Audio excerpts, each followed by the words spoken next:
Sabihin nyo kung saan siya dalahin. Halos isang taon matapos ang pag-aresto kay dating Pangulong Rodrigo Duterte. You will just have to kill me. Tuloy na ang pre-trial process sa kasong Crimes Against Humanity ng dating Pangulo sa International Criminal Court. Kaugnay yan sa umano'y extrajudicial killings sa manugong war on drugs ng administrasyon ni Duterte. Ang order ko talaga sa kanila, pag makawag ng baril, patayin mo na para one less criminal. Young Rodrigo Roa Duterte. Matatandaang nakatakda sana ang pre-trial hearing noong September 23, 2025. Pero nagdesisyon ng pre-trial chamber na ipostpone ng pagdinig matapos igiit ng kampo ni Duterte na siya ay unfit na dumalo sa proceeding. Pero ibinasura ng chamber ang mosyong ito nitong January 26. Kasunod niyan ay in-schedule ang pagdinig ng confirmation of charges sa loob ng 4 na araw simula sa Lunes, February 23, 5 p.m. hanggang 11 p.m. oras dito sa Pilipinas. Narito ang ilang impormasyong dapat niyong malaman ukol sa magiging takbo at proseso ng pre-trial.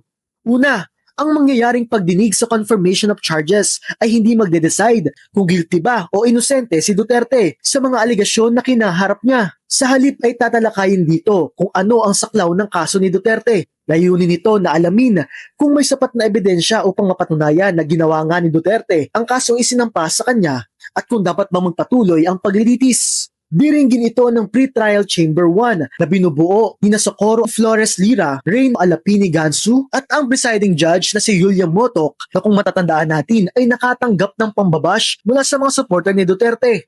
Ang prosekusyon, defense counsel ni Duterte at ang legal representatives ng kaanak ng mga biktima ay magbibigay ng statements para ipresenta ang kanilang argumento kaugnay sa kaso. Nasa 539 sa panig ng mga biktima ang magpaparticipate sa pagdinig sa pamamagitan ng kanilang abogado na sina Gilbert Andres at Joel Butuyan.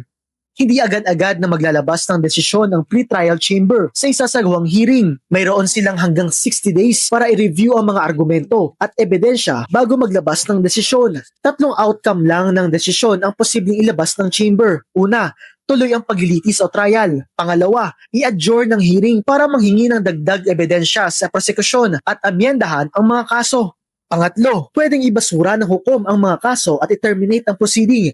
Tandaan na hindi ito nangangahulugang guilty o inosente si Duterte.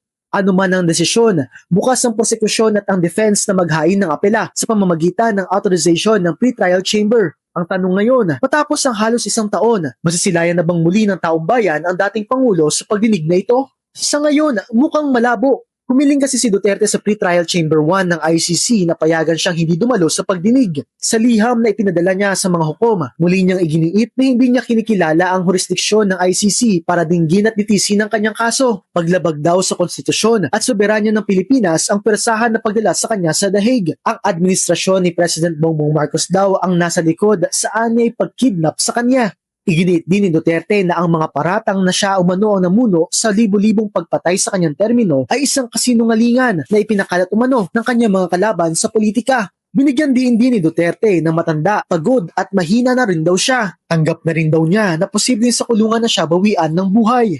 Sa uli ay pinayagan din naman ng pre-trial chamber 1 ang hiling na ito ni Duterte.